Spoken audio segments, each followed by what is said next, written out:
Hello, everyone, and welcome back. Now, we had 3 weeks together where we have started looking at cinema through different lenses: the artistic lens, the technical lens, the cultural lens. And this is only the beginning of our journey. This is going to be a long semester, and I wanted to share with you some ideas, offer you new perspectives, so we can enhance the way in which we're going about our discourse around looking at cinema.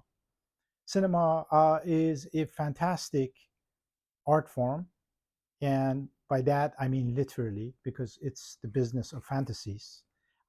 It's an all encompassing art form that is interdisciplinary: the lighting, the theatrics, the mise en scène, arrangement of visuals, cinematography being part of that, and of course, sound and the mood of film is so different than any other kinds of visual art forms.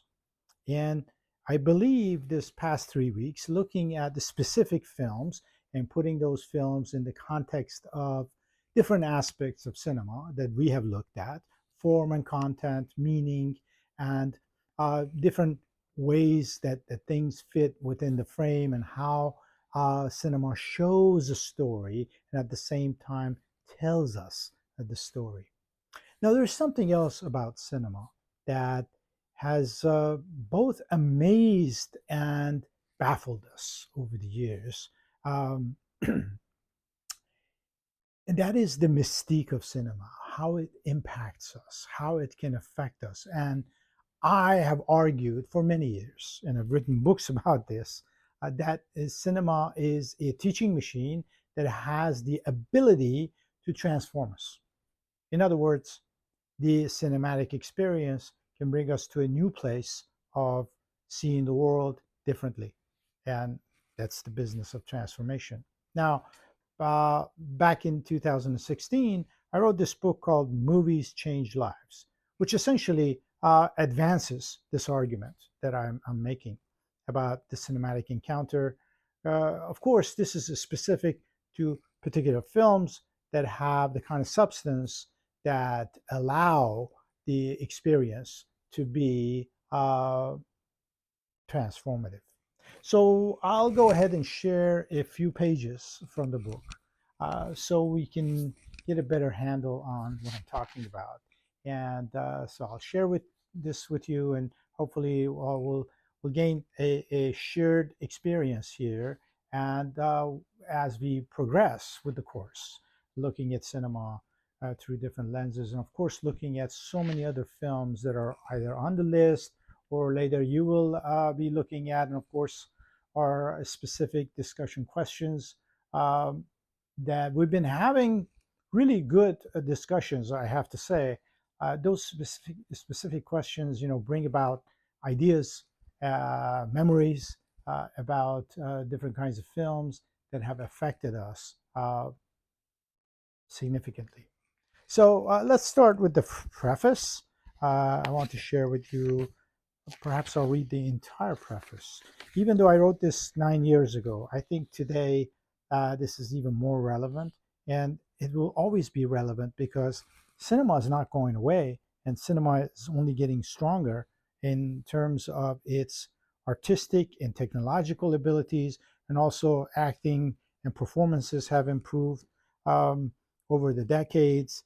And although there are so many films that you might categorize as entertainment only, and even those have certain elements of that teaching machine that we've been talking about the past couple of weeks. Um, there are still films that do come out of either even Hollywood or independent cinema in this country, as well as the entire globe. Other countries have excellent filmmakers and produce excellent films. And as we progress with the course, we will be looking at international cinema, as well as what we've been doing with the so-called domestic um, American cinema, Hollywood and independent, and so on. So, on the preface, I start by quoting uh, one of the most famous and iconic American authors, Kurt Vonnegut. Kurt Vonnegut once said famously, "As a species, we're not fit to be on this planet."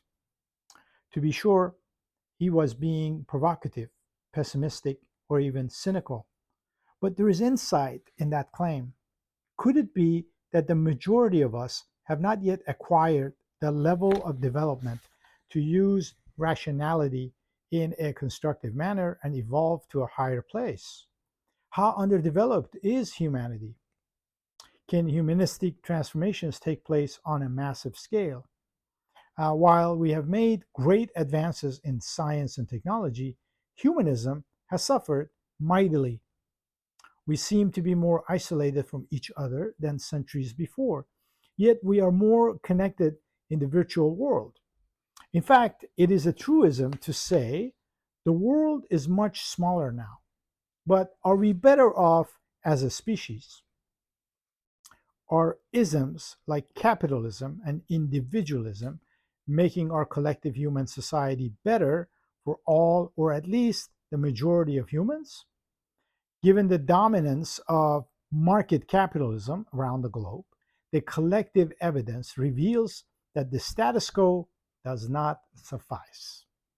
From my vantage point, the human society has to undergo a transformation, one that brings about democracy, cosmopolitanism, egalitarianism, and harmony with nature. There are various humanistic entities that can assist humanity in this process. I've been exploring for quite some time through my studying, teaching, and writing whether cinema, as a humanistic medium of communication, could be a vehicle for such transformation. It is no exaggeration to claim that mass produced moving images fill our everyday world and our innermost lives. I am convinced that cinema, or movies, if you like, is the most powerful form of such moving images.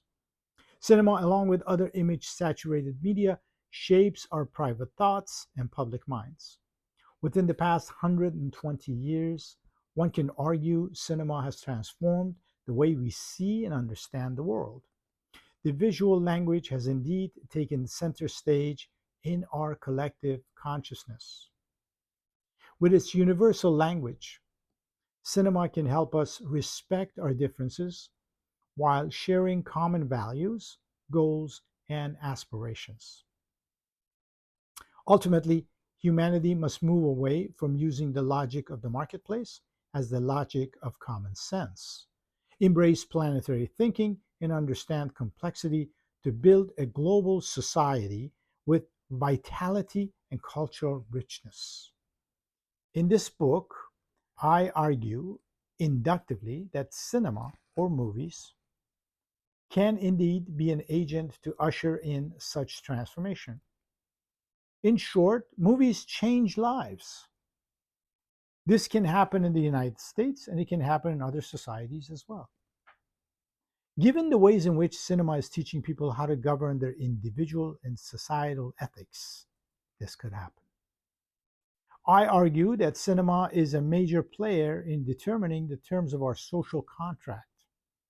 And according to social contract theory, and pick your own theory of social contracts from 17th century Hobbesian mode to um, Rousseau-like contract, or Locke, or today's modern approach, whichever way you want to see it. Our moral obligations begin and end with the rules of the contract that members of our civil society have agreed upon. Can movies show us ways to think deeply into notions of freedom and justice? Can movies change lives? So these are the questions I have advanced in the preface of the book. And then in the introduction, I talk about a particular film that is categorically a science fiction cinema. But I try to make the connections here between science fiction and how we can actually learn about a kind of science that is a possibility for our near future.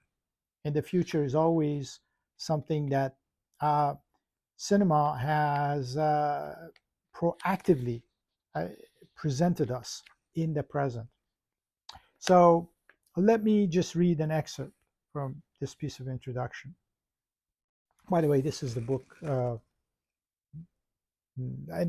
we have a very good textbook for the course, of course, right? Looking at movies, and it's an excellent book that introduces you to various aspects and elements of cinema, and so you don't need to buy this book to supplement things, unless, of course, you want to. But let me go ahead and read. In 1996, Dolly, a sheep that was cloned from an adult cell, was born. This historical scientific achievement gave birth to a myriad of ethical debates on a global scale, which continue to this day. Reflective people around the world are asking a not so science fictional question. What if you lived in a society in which the government mandated parents to select their best genes to produce their children? If those children happen to have the genes to have the best positions in society, then they would be the members of the ruling class. For others, they would be assigned to various service jobs and have lower socioeconomic status. This, in effect, would produce a sort of biological caste system. Scientific debates among the ethicists and experts in the medical field tend to become boring, and people often tune them out. But do people tune out entertaining science fiction movies that have these debates in their plot structure? There is, in fact, a movie that tackles the what if question of human cloning in a very clever fashion. This is Gattaca in 1997. And it's a story about an American society in the not so distant future that is structured with a biological caste system. Those with the right genes are known as valids, and those with the inferior genes are the invalids.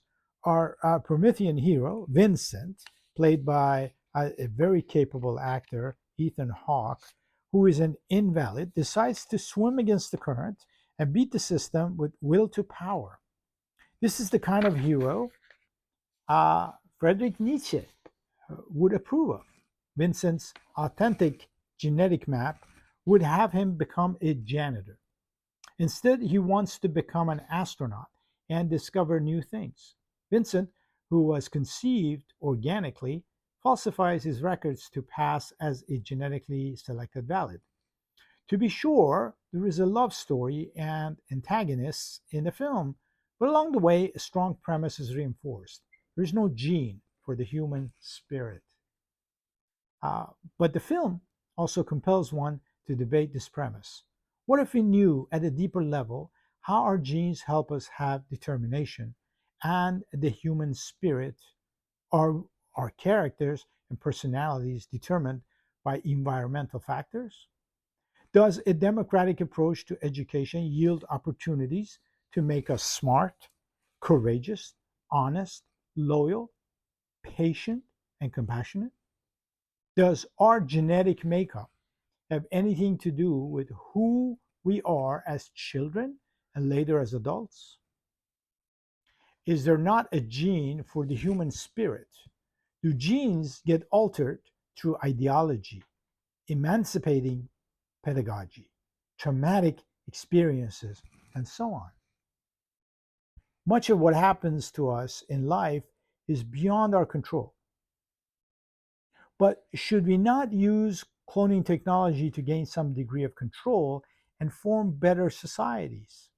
Gattaca tends to suggest that will to power is a possibility, but we will have to live with uncertainty. In fact, we must embrace it. That's what the movie is promoting. In our existence, we are often confronted with uncertainty. History has shown us that humanity goes through a series of paradigm shifts in various epochs. Given that we are in the middle of the second decade of a new millennium, and we're going beyond that, of course, the post industrial digital age, and the age of accepting uncertainties about the world, we have to assume that the future will be a dramatically different future than past futures. We can be certain of one thing, and that is if we want to sustain a human society, the world of the future must be fundamentally different than what we have at present. This is indeed a planetary age. Therefore, we must think in planetary terms. Movies, and to a certain extent, television, have transformed those societies that have been exposed to the media of motion pictures and its audiovisual language into an audiovisual human culture. I posit that cinema can indeed be a vehicle for personal transformation. Moreover, with the appropriate pedagogy, cinema can become one of the most effective tools of social change. In other words, cinema has the potential to pave the way for social transformation towards social justice. But what is social justice?